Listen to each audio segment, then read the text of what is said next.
Hello दोस्तों, welcome to my channel your digital guru. दोस्तों, जब भी हम एसईओ करने जाते हैं, किसी भी एक नई वेबसाइट को एनालाइज करने जाते हैं या फिर किसी भी कंपनी में जब हम जॉब कर रहे होते हैं, हमसे पूछा जाता है कि एक्सएमएल साइट में बना दो। हम कई जगह ब्लॉगिंग में भी पढ़ते हैं कि एक्सएमएल साइट बना दो, उससे साइट को हेल्प मिलती है, बूस्ट मिलता है, रैंकिंग बढ़ती है, ट्रैफिक बढ़ता है। तो बहुत सी ऐसी चीज़ें जो सही भी हैं साइट मैप के बारे में, लेकिन बहुत सी ऐसी चीज़ें जो सिर्फ मिथ हैं। ठीक है, मिथ क्या है कि साइट में बना दो, ट्रैफिक बढ़ जाएगा, रैंकिंग बढ़ जाएगी। कैसे? ठीक है, तो कैसे बढ़ जाएगा? साइट में बना दिया, रैंकिंग कैसे बढ़ सकती है? नहीं बढ़ सकती है साइट में बना। लेकिन हाँ, कई जगह ऐसी चीज़ें हैं जो साइट मैप आपको हेल्प करता है। ठीक है, तो चलिए हम जानते हैं कि साइट मैप बनाने की ज़रूरत ही क्यों पड़ती है हमें। क्यों गूगल ने बोला है कि एक्सएमएल साइट मैप आपको बनाना चाहिए। एक्सएमएल साइट मैप बनाओगे तो मैं आपको हेल्प करूँगा। ठीक है, तो पहले सर्च करते हैं कि एक्सएमएल साइट मैप की ज़रूरत क्यों पड़ी है। Why do we need XML site map, right? Search करते हैं। सर्च करने के बाद हमारे पास कुछ ऐसा एक yoast.com, जो कि वर्डप्रेस का प्लगइन है, एसईओ प्लगइन है, वो कुछ बोलता है कि एक एक्सएमएल साइट मैप एक फ़ाइल होती है लिस्ट ऑफ वेबसाइट के इंपॉर्टेंट पेजेस की। जी, इंपॉर्टेंट पेजेस की एक फ़ाइल होती है एक्सएमएल फॉर्मेट में। एक्सएमएल क्या है? एक्सएमएल एक एक्सटेंसिबल मार्कअप लैंग्वेज, ठीक है, जो एचटीएमएल का एक एक्सटेंडेड वर्जन है। ठीक है, तो जैसे एचटीएमएल है वैसे ही आपका एक्सएमएल है। लेकिन बहुत से जो एसईओ होंगे वो मेरे से बोलेंगे नहीं ये कैसे पॉसिबल है, एचटीएमएल में पूरी डिज़ाइनिंग होती है, एक्सएमएल में कहाँ होती है। लेकिन गलत है, एक्सएमएल में भी डिज़ाइनिंग हो सकती है। एक्सएमएल एक एक्सटेंडेड वर्जन है। एक्सएमएल में आप एचटीएमएल को यूज़ कर सकते हैं, एक्सएमएल में आप वैलिडेशन यूज़ कर सकते हैं, एक्सएमएल में आप डेटाबेस का भी यूज़ कर सकते हैं, एक्सएमएल में आप फॉर्म बना सकते हैं। यार एक्सएमएल बहुत बड़ी चीज़ है, बहुत बड़ी चीज़ है। और अगर मैं आपको बताऊं तो जो गूगल प्ले पे जितने भी ऐप बनते हैं उसमें एक एक्सएमएल की मैनिफेस्ट फाइल भी होती है जो पूरे वेब को, जो पूरे ऐप को कंट्रोल करती है।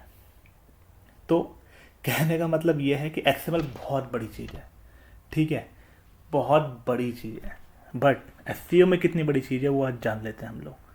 ठीक है, जैसा कि अभी योस्ट बोल रहा है कि एक्सएमएल एक फॉर्मेट है, लिस्ट ऑफ इंपॉर्टेंट पेजेस हैं, वहाँ पे आपके यूआरएल्स हैं। ठीक है, तो गूगल क्या करता है? गूगल उन्हें क्रॉल करता है। क्रॉल का मतलब समझ सकते हैं, गूगल आया और उसने अपना एल्गोरिथम रन किया, बोट रन किया और पेजेस उठा लिए जो जो वहाँ पे आपने डाल रखे हैं। ठीक है, अब पेजेस उठा तो लिए, अब होगा क्या? होगा ये कि पेजेस उठाने के बाद गूगल उसे अपने इंडेक्स सर्वर में रख लेगा। ठीक है, इंडेक्स सर्वर में उसने इंडेक्स कर लिया। समझे आप कि हमने गूगल को बोला एक्सएमएल के थ्रू कि हमारे पास ये यूआरएल्स हैं, आप इसे इंडेक्स कर लीजिए। क्यों बोला? क्योंकि कहीं ना कहीं हमारी वेबसाइट पे कुछ ऐसी प्रॉब्लम थी जिसकी वजह से हमारे पेजेस इंडेक्स नहीं हो रहे थे, या यूं कहे तो इंडेक्स हो रहे थे लेकिन बहुत डिले हो रहे थे। ठीक है, तो डिले को रोकने के लिए आपने गूगल के लिए एक्सएमएल साइट में बना लिया। ठीक है, एक्सएमएल साइट में बनाने के बाद गूगल आया, गूगल ने आपके यूआरएल्स को उठा लिए। ठीक है, तो एक तो ये है कि अगर आपकी वेबसाइट का स्ट्रक्चर बहुत ही टिपिकल है, मतलब आपको ही समझ में नहीं आ रहा नेविगेशन करना कहाँ से है, मतलब आप खुद समझ नहीं पा रहे तो आप गूगल को कैसे समझाओगे? इसलिए गूगल को समझाने के लिए साइट मैप को बनाना पड़ा। गूगल ने बोला कि आपकी वेबसाइट का स्ट्रक्चर बहुत टफ है, मुझे समझ में नहीं आ रहा है, या मेरे बोर्ड को समझ में नहीं आ रहा। आप एक काम करिए, एक्सएमएल साइट मैप बना दीजिए, वहाँ पे जितने भी पेजेस आपके नए पेजेस आते हैं वो मुझे सर्व कर दीजिए, मैं वहाँ से उठा लूँगा। ठीक है, पहली चीज़ तो गूगल का जो बोट है, बोट का मतलब जो स्पाइडर है, बोट है, क्रॉलर है, जो भी आप बोल सकते हैं। ठीक है, एल्गोरिथम बोल सकते हैं, एक मैकेनिज्म बोल सकते हैं। तो ये जो प्रोसेस था, इसकी टाइमिंग को सेव करने के लिए, ठीक है, इसकी टाइमिंग को सेव करने के लिए एक्सएमएल साइट मैप बनाया गया। एक्सएमएल साइट मैप बनाने से हुआ ये कि अब गूगल के बोर्ड को कहीं और देखना नहीं होता है, वो सीधा आता है, एक्सएमएल देखता है, जितने भी नए यूआरएल्स होते हैं उसको उठा लेता है। अब मैंने नए यूआरएल्स क्यों बोले? क्योंकि इसीलिए एक्सएमएल साइट मैप का यूज़ ही सिर्फ और सिर्फ क्रॉल और इंडेक्स के लिए होता है, रैंकिंग के लिए नहीं होता है। आपके अगर एक बार आपका यूआर क्रॉल हो गया, इंडेक्स हो गया, तो उसको साइट मैप में रखने की ज़रूरत ही नहीं है। क्या ज़रूरत है? क्यों अननेसेसरी आप गूगल के बोर्ड को ये बोल रहे हैं कि आइए जो मेरे पास आपके पास ऑलरेडी इंडेक्स है उस पेज को भी देखिए? क्या उस पेज में कुछ चेंज था? नहीं था। जब नहीं है तो उसे रखने की ज़रूरत ही नहीं है, राइट? क्योंकि गूगल को एक्सएमएल साइट मैप सिर्फ और सिर्फ इंडेक्सिंग के लिए चाहिए होता है, बाकी किसी चीज़ के लिए नहीं। अगर आपने साइट मैप में यूआरएल रखे हैं तो इसका मतलब ये नहीं है कि आपका ट्रैफिक बढ़ जाएगा, रैंकिंग बढ़ जाएगी, नहीं, सिर्फ और सिर्फ इंडेक्सिंग के लिए। तो ये एक मिथ है कि साइट मैप बना लिया उससे मेरी रैंकिंग इंप्रूव हो जाएगी, नहीं। आपकी इंडेक्सिंग जो है वो इंप्रूव होगी, नई यूआरएल्स जो हैं उनकी डिस्कवरी तेज होगी, ठीक है? तो ये चीज़ें आप दिमाग में हमेशा रखिए। चलिए इस लिंक को क्लिक करके भी देख लेते हैं, या फिर ऑलरेडी मैंने एक लिंक ओपन किया हुआ है ऑनक्रॉल का जो है, ठीक है? अब यहाँ पे देखिए क्या बोलता है ये, help Google and other main search engine to easily understand your website structure while crawling it. समझे आप? तो जब गूगल को आपका स्ट्रक्चर ही समझ में नहीं आ रहा है तो आपने एक्सएमएल दे दिया, एक्सएमएल में सारे यूआरएल दे दिया, गूगल ने वहाँ से स्ट्रक्चर समझ लिया आपकी वेबसाइट पे, ठीक है? तो ये चीज़ है, और ये गूगल को भी सपोर्ट करेगा और आपके याहू को भी सपोर्ट करेगा। और देखिए दूसरा जो वर्ड है XML site map will ease Google to find your pages, कहीं इसने रैंकिंग की बात नहीं करी है, कहीं ट्रैफिक की बात नहीं करी है, सिर्फ ये कह रहा है कि क्रॉल करने के लिए उसे हेल्प मिल जाती है, जो आपके नए पेजेस हैं उसको फाइंड करने के लिए हेल्प मिल जाती है, ठीक है?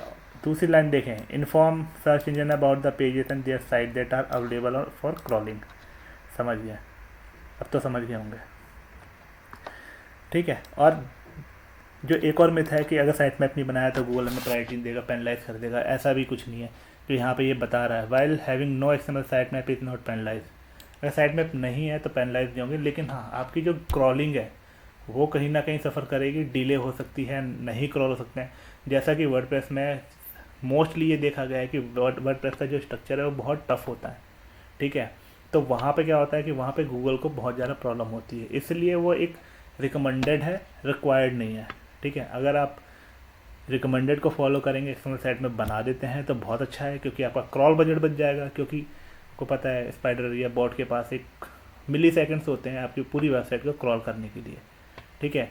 उसमें अगर वो किसी पेज पर अटक गया तो उसका क्रॉल बजट, उसका जो टाइम है वो ख़राब हो जाएगा। जो आपके नए पेजेस है जिसमें पोटेंशियल है वो पेजेस आपके कभी क्रॉल नहीं होंगे। इसीलिए साइट में बनाइए, उसको अप टू डेट रखिए, जो इंडेक्स हो चुके पेजेस उसको मत रखिए, नए पेजेस हमेशा उसमें इंक्लूड करते चले जाइए।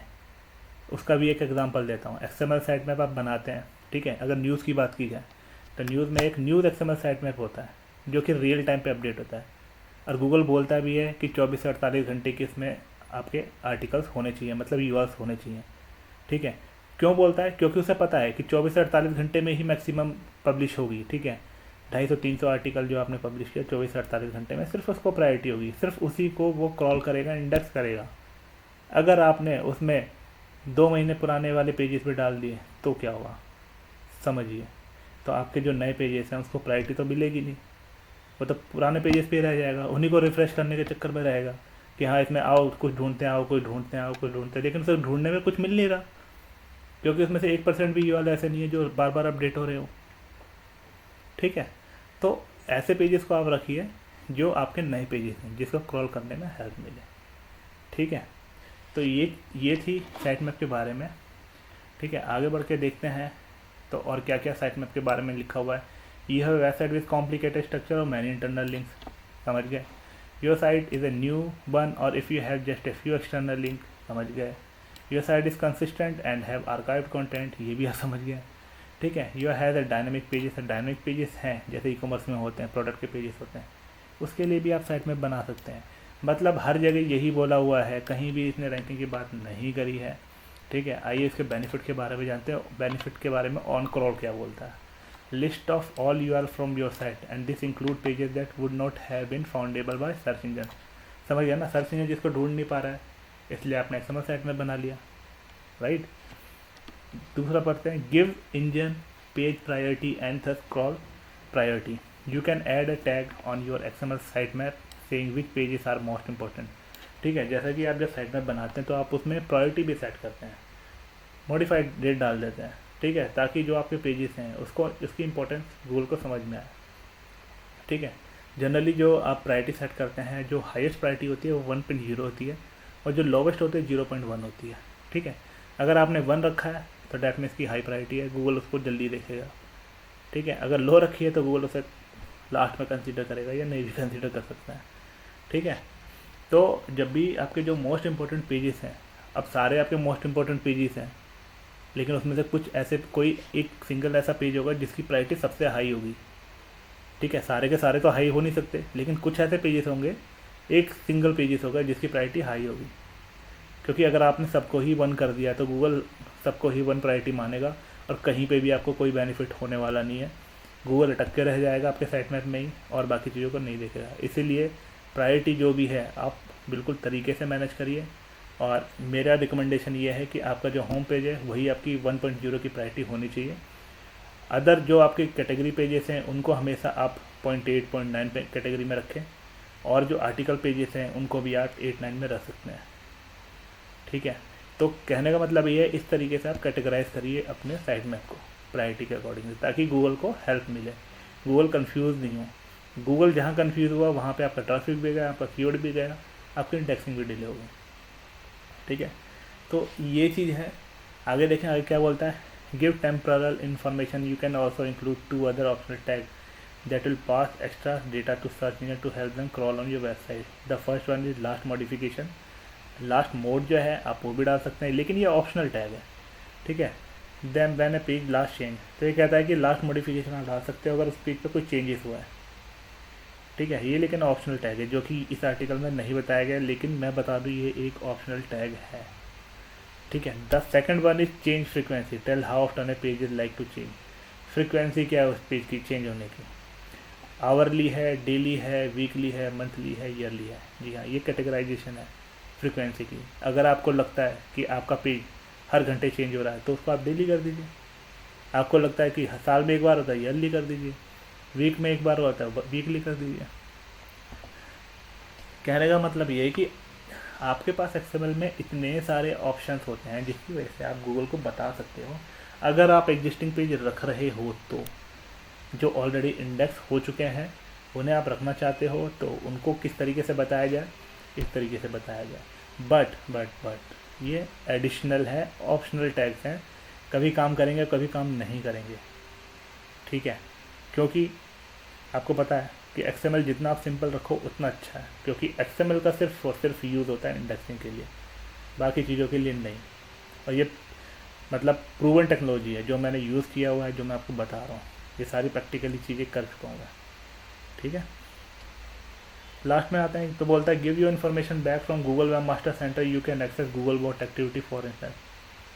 ठीक है, और इसके पीछे एक चीज़ और मैं बता सकता हूँ कि जब भी गूगल का बोट आता है आपकी वेबसाइट पर, तो सबसे पहले वो 2 चीज़ें देखता है। पहली चीज़ देखता है robot.txt फाइल कि कहीं आपने ब्लॉकेज पिन लगा रखा है, और जब robot.txt फाइल देखेगा तो उसके बाद सेकंड ऑप्शन होगा उसका साइट मैप, क्योंकि वहाँ पे आपने साइट मैप दे रखा है लिंक में।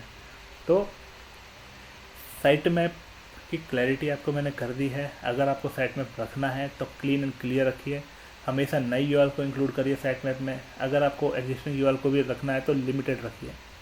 ठीक है, और मेरा रिकमेंडेशन ये है कि 1000 से ऊपर के यूआरएल मत रखिए, रखना भी है तो मैक्सिमम 5000 ले जाइए। 50,000 की लिमिटेशन बोलता है गूगल, लेकिन 50,000 रखने की जरूरत नहीं है। क्यों रखने की ज़रूरत है? 10,000 रखिए, 10,000 से ज़्यादा पेजेस नहीं होंगे, एक महीने में आपके 10,000 पेजेस नहीं होंगे। अगर आप न्यूज़ मीडिया हैं तो शायद हो भी जाए, लेकिन वहाँ पे भी ऐसा नहीं होता है। ठीक है, तो इस तरीके से आप अपने एक ही साइट मैप को मेंटेन कर सकते हैं। ठीक है, उस साइट मैप को रिफ़्रेश करिए, क्योंकि एक बार रिफ़्रेश हो गया आपका साइट मैप तो नई यूआरएल्स आएंगे और नई आपकी जो क्रॉलेबिलिटी है वो इम्प्रूव होती चली जाएगी। ठीक है, तो आइए मैं आपको एक प्रैक्टिकली चीज़ें बताता हूँ कि गूगल का जो क्रॉलर है किस तरीके से आपकी वेबसाइट को देखता है। ठीक है, किस तरीके से आपकी वेबसाइट को देखता है। अब यहाँ पे कुछ सेटअप के लिए गूगल ऑन क्रॉल बोल रहा है कि एक्सएमएल साइट में वो कैसे सेटअप किया जा सकता है। पहले इसको देख लेते हैं, बाद में क्रॉल पे चलेंगे हम लोग। ठीक है, begin with an opening tag and closing tag. Sure रहिए जब भी आप एक्सएमएल साइट में बनाते हैं तो उसको वेरीफाई कर लीजिए कहीं कोई एरर तो नहीं है, कहीं कोई स्पेशल कैरेक्टर तो नहीं है। ज़्यादातर जो प्रॉब्लम्स आती है वो स्पेशल कैरेक्टर के आती है।